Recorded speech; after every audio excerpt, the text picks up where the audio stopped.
नमस्कार दोस्तों। सुअर यह शब्द किसी भी व्यक्ति को नीचा, पागल व मंद बुद्धि दिखाने के लिए अक्सर प्रयोग किया जाता है। शायद आप में से कुछ लोगों ने इसका प्रयोग किया भी हो। लेकिन दोस्तों, कैसा लगेगा अगर मैं आपसे कहूं कि इसी एक सुअर की वजह से अमेरिका और द ग्रेट ब्रिटेन के बीच में युद्ध वाला माहौल हो गया, जिसे हम द पिग वॉर के नाम से भी जानते हैं। इतिहास के पन्नों में दबी इस घटना को जानना बड़ा ही दिलचस्प रहेगा दोस्तों।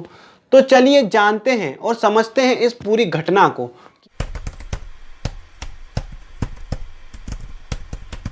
दोस्तों, इस कहानी की शुरुआत होती है ईयर 1859 में, जहां पर ब्रिटिशों का एक सुअर घूमते घूमते घूमते घूमते अमेरिकन किसान लाइमन कटलर के खेत में पहुंच जाता है और वहां जाके आलू खाने लगता है, उसकी फसल बर्बाद करने लगता है। तो इस खेत के मालिक कटलर साहब को गुस्सा आता है कि मेरे खेत में तू आलू खाएगा? नहीं, ऐसा नहीं हो सकता। गुस्से से आग बबूला होकर गन निकाल के शूट कर देता है कटलर सुअर को। सुअर की वही मौत हो जाती है। ये सुअर हडसन बे कंपनी के एक कर्मचारी चार्ल्स ग्रिफिन का एक पालतू था।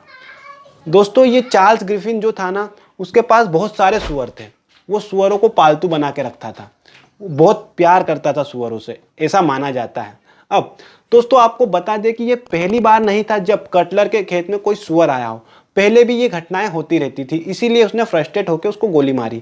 लेकिन जब चार्ल्स ग्रिफिन को इस बात का पता चलता है कि उसके पालतू सुअर को किसी ने गोली मार दी है, तो तुरंत वो कटलर के पास पहुंच जाता है और उस पर चिल्लाने लगता है कि तुमने क्यों गोली मारी, ये ऐसा वैसा फलाना ढिमका। ठीक है, अब कटलर उसे बोलता है कि तुम्हारा सुअर मेरे खेत में आलू खा रहा था, मेरी फसल बर्बाद कर रहा था। तो उस पर कटलर बोलता है कि तुम बेवकूफ़ हो, तुम्हारी जिम्मेदारी है कि तुम अपने खेत को सुअरों से कैसे प्रोटेक्ट करोगे, इसमें सुअर की क्या गलती है, वो तो आएगा ही। ये बोलता है ग्रिफिन उसको। अब कटलर ने मामले को बढ़ता हुआ देख ग्रिफिन को उसके सुअर की मौत के बदले में $10 मुआवजा देने की पेशकश की, जिसके लिए ग्रिफिन ने साफ इनकार कर दिया, भाई नहीं चाहिए। ठीक है, साथ ही ग्रिफिन ने ब्रिटिश अधिकारी से कटलर की शिकायत भी कर दी, जिसके बाद कटलर को गिरफ्तारी की धमकियां मिलने लगी। अब अमेरिकी जनता आई कटलर के सपोर्ट में। अमेरिकी लोगों ने अमेरिकी सेना से मदद मांगी, जिसमें उनकी याचिका जनरल एस हॉर्ने ने सुन ली। जनरल एस हॉर्ने, जो कि ब्रिटिश लोगों के लिए, ब्रिटिश सरकार के लिए, अपनी नफरत के लिए जाने जाते थे उस टाइम में, तो उन्होंने तुरंत ही एक्शन लेते हुए 1859, जी हाँ 27 जुलाई 1859 को अपनी एक सेना की टुकड़ी सेंट जुआन आइलैंड पर पहुंचा दी।